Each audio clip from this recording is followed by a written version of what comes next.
안녕하세요. 10월 14일 매일 성경 함께 나누도록 하겠습니다. 첫 번째 문단, 다윗을 위하여 많은 음식을 준비한 시바가 머비보셋은 오늘 내 아버지 나라를 내게 돌릴 것이라고 하였다고 하면서 다윗을 마중하였다. 시바가 다윗을 마중하였다. 어떤 시바? 이런 시바가 어떻게 그렇게 해서 이제 볼 수 있습니다. 두 번째는 다윗은 시바에게 모비보셋에 있는 것이 다 내 것이라고 말하였다.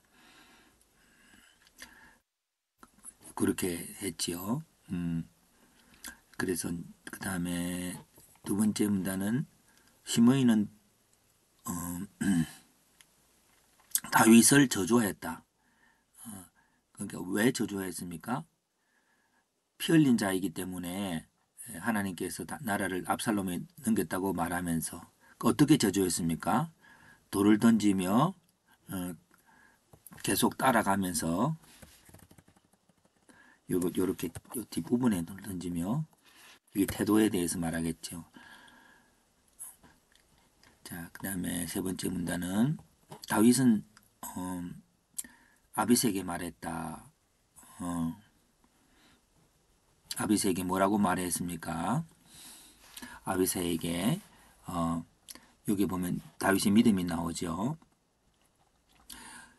그 저주 때문에 하나님께서 나에게 선으로 갚을 것이라고 말했다.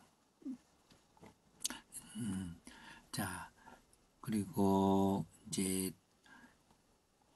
그 이유에 대해서 말했죠. 그 다음에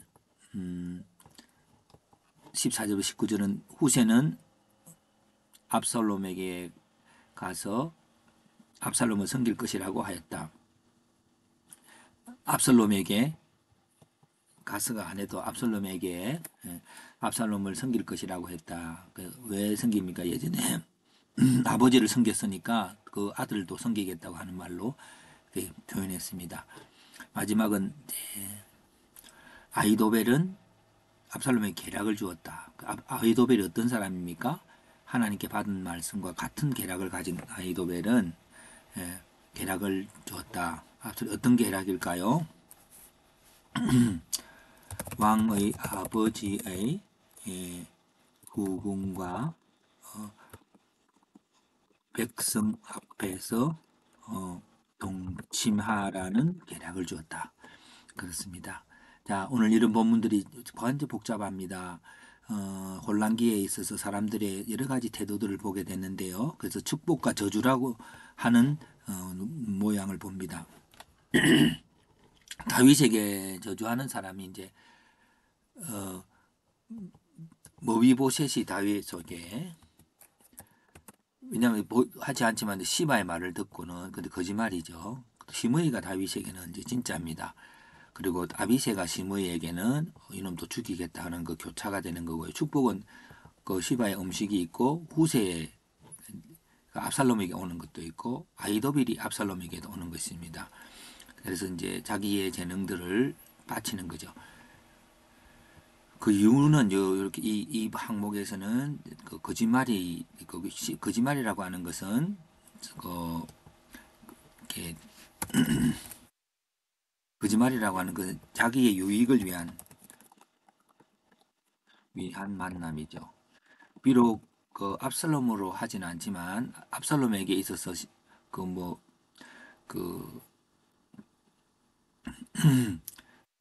시므이가 그러니까 시바가 뭐 할 건 없지만은 그렇습니다. 시바의 거짓말이 여기 이렇게 넣어야 되겠네요. 자, 시므이가 다윗에게 하는 것은 돌을 던지며 그렇게 뒷글을 날리고 따라오면서 그렇게 이제 자기가 사울 집안입니다. 그러니까 이제 정치적인 그런 간단한 생각을 하는 거죠. 예. 아비사가 시므이에게 하는 것은 이제 그 죽일 수 있겠다 하지만 다윗이 막았지요. 그 축복하는 자는 이제 시바가 음식으로 대접하니까 다윗이 어려울 때에 어려운 사람들 대할 때 그 뒷배경을 보지 못한 것 있죠.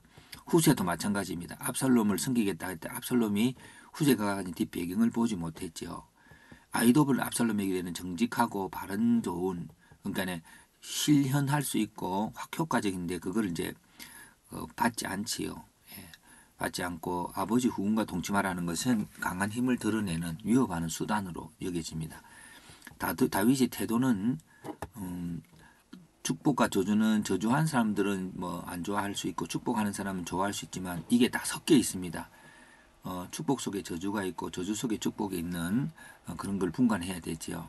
근데 다윗이 이제 어, 그 모비보셋이 다윗에게 다윗이 이제 싫다라고 했을 때 거짓말이죠. 그래서 그거를 그 저주가 아니라 바른 판단을 요망해야죠. 예. 그래서 그런 것들이 그렇게 쉽지 않을 것 같습니다. 시므이가 다윗에게 하는 것은 여기서 오늘 본문에 가장 뚜렷하게 드러나고 있는 것이죠. 저주로 인해서 축복이 올 수 있다는 거.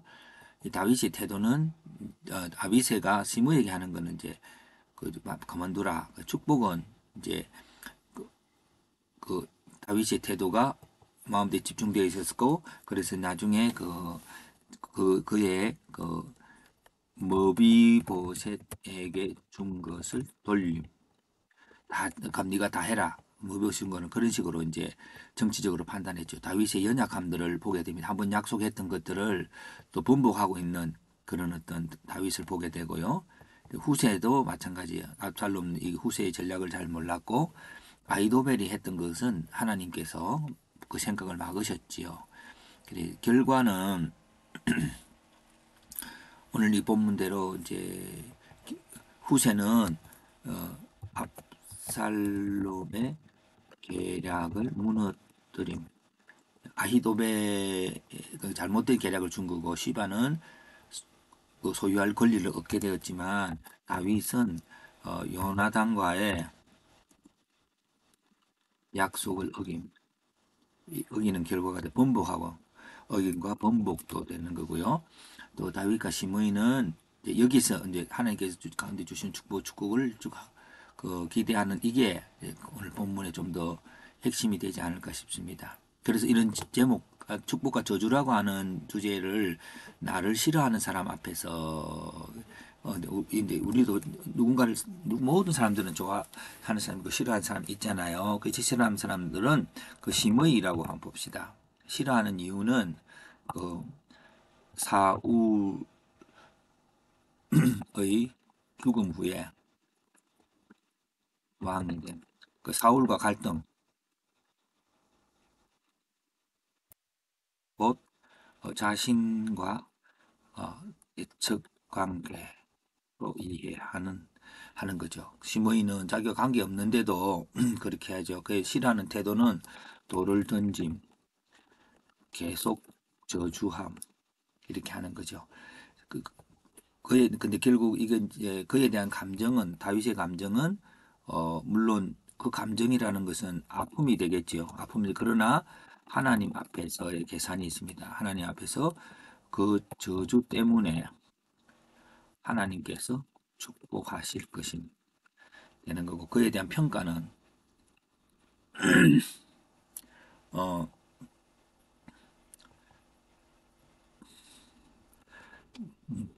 축복의 도구요. 자, 그럼 왜 이렇게 음, 다윗이 했던 그 말들이 축복이 될까요? 우리는 생각합니다.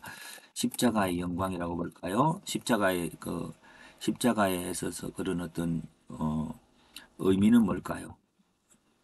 세- 저주하는 자들의 죄를 대신 감당하시는 예수님께서 부활의 영광을 받으심으로 우리가 한번 생각해 볼 수 있습니다.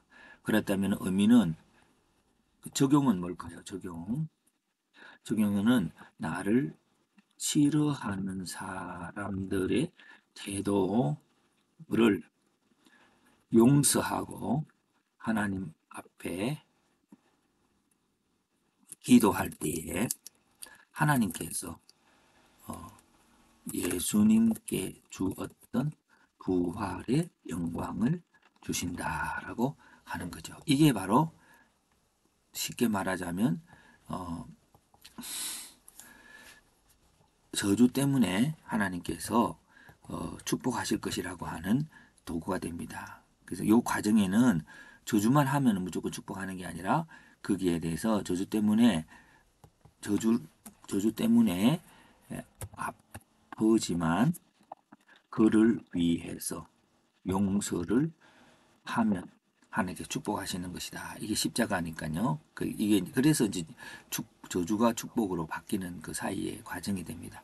반대로 나를 좋아하는 사람들이 있다면은 좋아하는 사람은 압살롬에게는요 후세겠죠. 후세. 그뿐만 아니라 시바가 다윗에게는 시바고요. 후세에게는요. 압살롬에게는요 후세일 겁니다. 좋아하는 이유는 어, 후세와 시바를 두면은요,